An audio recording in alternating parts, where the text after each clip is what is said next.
I want to give you an overview of some of the actions or options that India has against Khalistanis, because one of the most common questions that viewers and many people might have is, what can India actually do? Now, in terms of diplomatic actions, and I'm listing things that have either are possible for India to do or have already been activated in some form or the other. Number one, we can pressure nations like the US, UK, Australia, Canada to book these Khalistani terrorists and thugs. Number two, you can push the US, Canada, UK to clamp down on, what are a very, very small part of large Indian populations in these countries. Get green cards, residency permits cancelled. Put pressure on those embassies, put pressure on those governments. We can pursue deportation of these so-called Khalistanis back to India. Remember, there's a very, very clear definition that I want to make.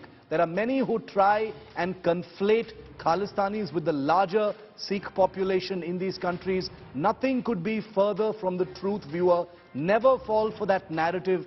These Khalistanis, those who owe allegiance to small, narrow terror impulses, are extremely small minorities. Most of them are outcasts within their community, and they pursue these violent goals against India. They have nothing to do with the Sikh community. Let's make that very clear. Now, here are some direct action options that India has. Now, remember, many of these things are very easy to say, but they remain theoretically options. Number one, cancel visas and origin, overseas citizen of India cards, OCI cards.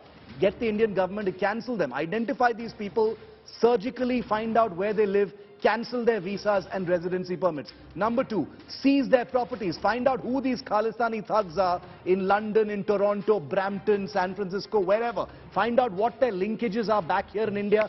Seize those properties, put the pressure on them and their families here. Number three, freeze their bank accounts. Many of these thugs have to send money back home to their families, to their grandparents, whatever it is. Find out what it is in as humane a way as possible. Turn the screws, apply the pressure, freeze their bank accounts and their assets.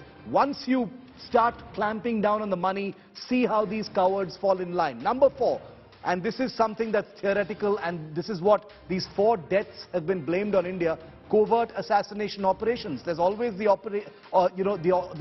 option of India taking matters into its own hands and conducting covert operations in other countries to bump off these Khalistanis. This is easier said than done, viewer. I'm of course sitting in a studio and talking about it, but remember, in the real world, these are all very much options before the Indian security establishment. Now let's go across first to Gaurav Sawant, who's with me. Gaurav, the San Francisco Consulate set ablaze. Pictures of Indian diplomats in the US and Canada put on public display, practically a supari being published by these Khalistani groups before that big march on July the 8th. How has the Indian state responded? What are they planning to do? Shiv, the Indian state has responded with a lot of concern and anger. External Affairs Minister Dr. Jaishankar, he said that India expects Canada to take action against the perpetrators and said that this will impact relationship. This clearly, Shiv, is also a violation of the Vienna Convention on diplomatic security. If our diplomats are not safe, if our embassies and consulates are not safe, and remember, they've been targeted in London, they've been targeted in San Francisco, our diplomats are being threatened in Canada. And Shiv, this is something that India has been raising for decades. In fact, when Justin Trudeau's father, Pierre Trudeau, was Prime Minister of England, late Indira Gandhi had raised the issue of Khalistan terror with Pierre Trudeau. Unfortunately, not much was done then. Sadly, not much is being done now, except that the government is taking up this issue very seriously, warning countries that there will be consequences, and India's National Investigation Agency is carrying out an independent investigation, whether in San Francisco or in London, the attack on our missions, and expects governments like the Royal Canadian Mounted Police in Canada to jointly carry out an investigation and come up with the truth and take action against the perpetrators.